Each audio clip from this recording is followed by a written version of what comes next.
Welcome in Eloquent English by Charu Gaur. So, welcome in my channel. So, this topic is about age or that is given in notifications of examinations. तो ये पता है, देखो मैं general category से belong करती हूँ and I am not against any other category like OBC और एससी और ST. No, I am not against those categories, but yes I want justice. I know कि हमें जस्टिस भी नहीं मिलेगा.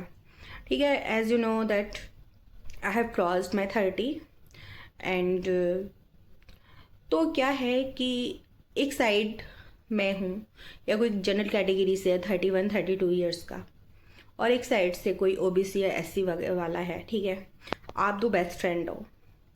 अब आप 30 साल पे ख़त्म हो गए. ठीक है, ख़त्म होने का मतलब है आप 30 साल पे आउट ऑफ कंपटीशन हो गए, और उसने आपके जो दोस्त है जो एससी या ओबीसी कैटेगरी से बिलोंग करता है वो 31 ईयर्स में, मतलब जो उसका 31 ईयर आने वाला है उसमें उसने एग्ज़ाम क्रैक कर दिया. तो आपको कितना रिग्रेट होगा कि काश हमें भी क्या मिल जाता है, चांस मिल जाता है, और हम भी काश हो सकता था कि इस चांस में कुछ होता, शायद हम भी क्रैक कर पाते अगर हमें भी एक्स्ट्रा चांस मिलता. तो जनरल कैटेगरी के साथ में कितनी नाइंसाफ़ी होती है ये शायद लोगों को पता नहीं है.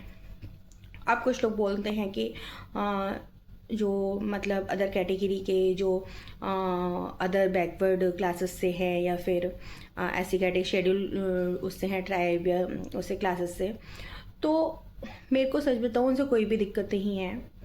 बट बात यह है कि इक्वलिटी जब भी हम बात करते हैं एम्प्लॉयमेंट की, तो एम्प्लॉयमेंट में या फिर एजुकेशन में इक्वलिटी होनी चाहिए. क्योंकि देखो, अगर लगता है कि जनरल कैटेगरी वालों के पास में बहुत पैसा है और अदर कैटेगरीज़ वाले जो हैं अब तक गरीब हैं, तो मेरे को ऐसा नहीं लगता है. देखो, हर कैटेगरी में ये हमारी जो सोसाइटी है और जो हमारे आसपास लोग रहते हैं, देखो मोस्टली जो होते हैं वो मिडिल उससे होते हैं, मिडिल फैमिली से बिलोंग करते हैं, मध्यम वर्ग से आते हैं, और कुछ गरीब लोग भी, मतलब गरीब हमारे यहाँ पे बहुत सारे लोग गरीब होते हैं.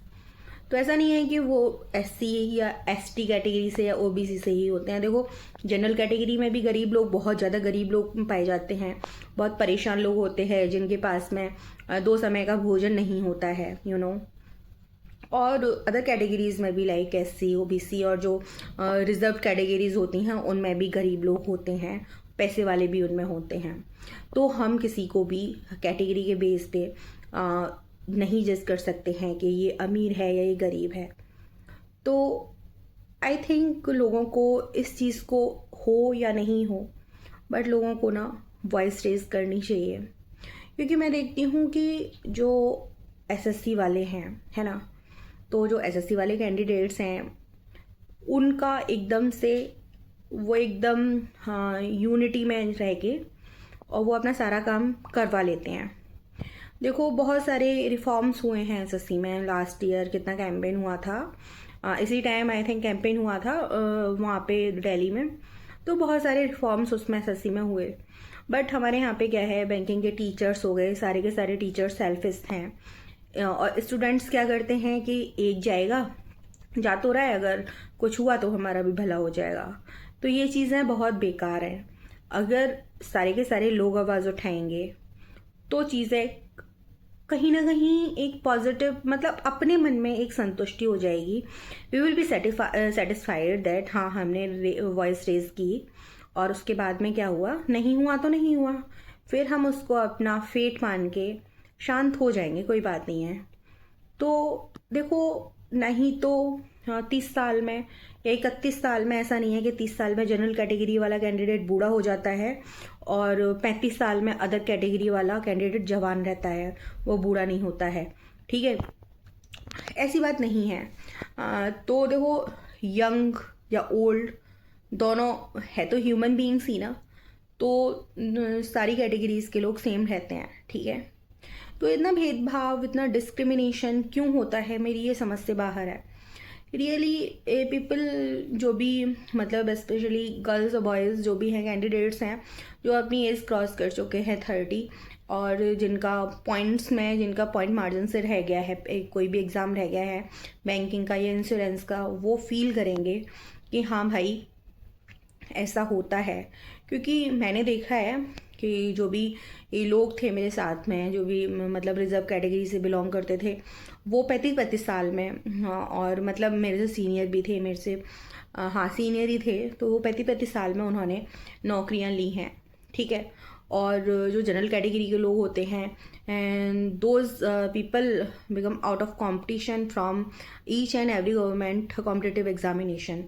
So this is really very biased process, and this is the biggest discrimination with general category candidates. So मेरा पहले चैनल था एक जिसपे ठीक सब्सक्राइबर्स थे, तो कुछ मतलब ऐसा हुआ कि वो चैनल डेड हो गया था because of my personal reasons. मैंने उस पर कोई भी अपडेट नहीं दिया था, चीज़ें बहुत ख़राब हो गई थी मेरी लाइफ में, बहुत सारे विसिसिट्यूड्स चल रहे थे, अप्स डाउन्स चल रहे थे, तो मैंने वो बंद कर दिया था। तो वहाँ पे भी मैंने एक कैंपेन चलाया था, हम दिल्ली गए थे और काफ़ी हमारा न्यूज़ में भी आया था EWS कैंडिडेट के लिए जो एज रिलैक्सेशन है वो होना चाहिए। तो गाइज़ जो भी whoever is watching me and whoever has crossed his age, then you should raise your voice against this discrimination which is happening with us with general category. So thank you, and आगे चलते रहेंगे जो भी होगा।